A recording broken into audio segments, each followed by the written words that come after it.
Sahara marocain, la Russie soutient le Polisario contre le Maroc.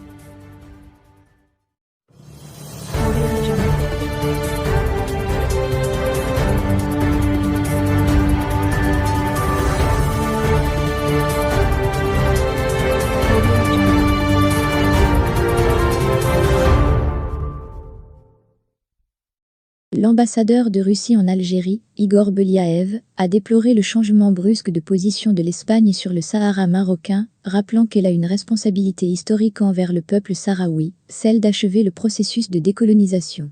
Dans un entretien à la chaîne algérienne En Nahar, le diplomate russe a exprimé sa surprise face à ce revirement de position de l'Espagne qui a toujours soutenu le droit à l'autodétermination du Sahara marocain et défendu les résolutions de l'Organisation des Nations Unies, qui garantissent ce droit aux Sahraouis.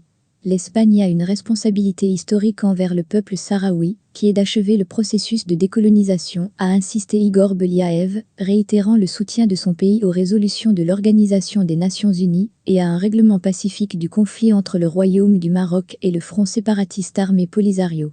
Au sujet de la reconnaissance américaine de la souveraineté du Royaume du Maroc sur son Sahara, le diplomate russe a indiqué que ces accords arrangés par l'ex-président américain Donald Trump à la fin de son mandat ne sont pas appréciés, même aux États-Unis, car considérés comme injustes et contraires aux intérêts des peuples de la région et à la paix.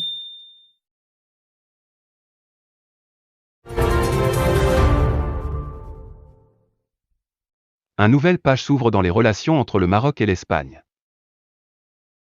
L'invitation royale adressée au chef du gouvernement espagnol, Pedro Sánchez, pour effectuer une visite au Maroc, dans les prochains jours, ouvre la voie à des relations solides et multiformes entre les deux pays.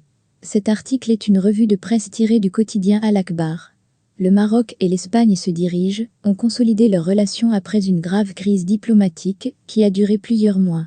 Le quotidien Al-Akhbar rapporte, dans son édition du week-end, 2 et 3 avril, que les prémices du réchauffement des relations entre Rabat et Madrid sont apparues directement après la lettre qu'avait adressée le chef du gouvernement espagnol au roi Mohamed VI. Une missive dans laquelle Pedro Sánchez qualifiait le plan marocain d'autonomie, présenté en 2007, comme étant la base la plus sérieuse, réaliste et crédible pour résoudre le différend sur le Sahara marocain. Dans ce sillage, le responsable espagnol avait indiqué que les nouvelles relations entre les deux pays se basaient sur la transparence, la concertation permanente, le respect mutuel et les accords signés par les deux parties. L'institution royale, qui a toujours prôné la politique de la main tendue, a répondu à cette lettre diplomatiquement amicale de manière plus chaleureuse encore. Une monarchie qui n'hésite pas à tenir des discours conciliants envers des adversaires mal intentionnés ne peut qu'accueillir à bras ouverts un pays voisin qui veut tourner la page. C'est ainsi que la réponse du roi Mohamed VI a été prompte et sincère en donnant, immédiatement, son accord pour le retour de l'ambassadrice du Maroc à Madrid.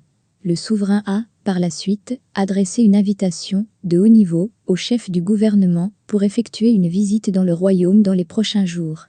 Le quotidien Al-Akhbar rapporte que le roi a donné ses instructions aux différents ministres et responsables pour mettre en œuvre des actions concrètes dans le cadre d'une feuille de route ambitieuse couvrant tous les secteurs de partenariat et englobant toutes les questions d'intérêt commun. Il est clair qu'après ces échanges fructueux, les deux pays montrent qu'ils partagent le désir sincère de renforcer leur coopération, garantissant ainsi la sécurité et la stabilité dans le bassin méditerranéen. Le Maroc y contribue avec ses ramifications africaines et son importance stratégique et sécuritaire dans la région méditerranéenne. Les atouts géopolitiques et géostratégiques du Maroc sont complémentaires avec ceux du voisin espagnol, qui bénéficie d'une position avancée sur la rive nord méditerranéenne de l'Europe sans oublier son poids dans l'Union européenne.